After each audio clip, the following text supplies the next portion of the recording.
La préparation du sol est une phase importante dans la bonne réussite d'un projet de plantation. D'abord, le sous-solage. Il se réalise à l'aide d'une sous-soleuse ou d'un décompacteur, impérativement à la fin de l'été en période sèche. Sur sol lourd, il permet d'ameublir la terre en profondeur. Ensuite vient le labour, il permet d'aérer le sol. On peut éventuellement préparer le sol à l'aide d'une mini-pelle qui va remuer la terre sans la transvaser. Sur sol plus léger, on peut se passer du sous-solage, mais le labour doit être plus profond, au minimum de 40 cm et sur une largeur de 2,50 m minimum. Laissez la terre en motte pour lui permettre de se ressuyer. Enfin, le disquage de finition. Il se fait à l'aide de disques, d'un motoculteur ou bien d'une herse rotative.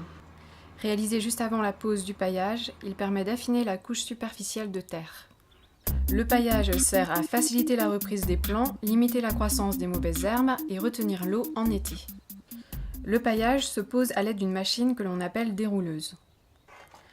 Avant de la transporter, il est important de relever les rasettes à l'arrière, les disques à l'avant et d'abaisser les roues au niveau du sol. Attelez ensuite la dérouleuse à votre voiture à l'aide d'un timon. Assurez-vous que tout est bien serré en procédant à un dernier contrôle.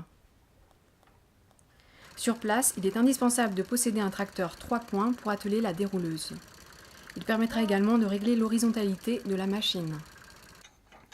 Dans un premier temps, disposez le rouleau de 1,25 m de largeur au centre de la machine.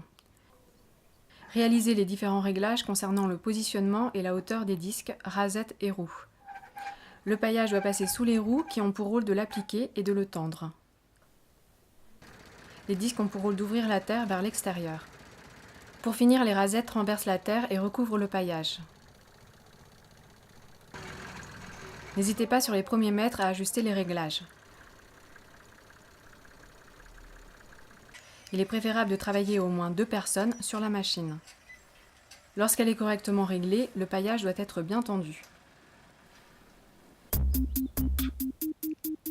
Lorsque vous recevez les plants courant de l'hiver, les conditionnez dans un tas de sable pour que les racines ne se dessèchent pas. Vous pouvez d'emblée classer les plants en regroupant dans le sable auget, moyen jet et arbrisseau. L'ouverture du paillage s'effectue en croix à l'aide d'un cutter sur 25 cm par 25 cm tous les mètres. Avant plantation, rafraîchir au sécateur les racines pour faciliter la mise en place des plants. Trempez ensuite les racines dans le pralin. Pour réaliser un pralin, il vous faut 1 tiers de terre, 1 tiers de terreau, 1 tiers d'eau, bien mélangé. Disposez les plants en respectant la distance entre les arbres de haut jet. Les moyens jets et arbrisseaux peuvent être disposés de façon plus aléatoire. La plantation s'effectue au coup de pioche. La terre doit être bien tassée autour du plant afin d'éviter la formation de poches d'air sur les racines. Après plantation, un arrosage facilite leur élimination. Celui-ci ne doit pas être réalisé si la température est inférieure à 0 degré. Placez ensuite la collerette autour du plant sous le paillage. Refermez le paillage. Il est conseillé de positionner une pelletée de gravier autour de chaque plant pour conserver l'humidité et limiter la repousse de mauvaises herbes. Prévoir éventuellement des filets de protection contre les lapins et les lièvres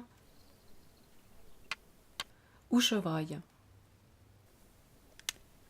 À la plantation, il est préférable de travailler au moins 3 personnes, une à l'ouverture des trous dans le paillage, une qui distribue les plants et une ou 2 qui plantent. En cas de question ou de doute, n'hésitez pas à contacter l'association qui vous souhaite une bonne plantation.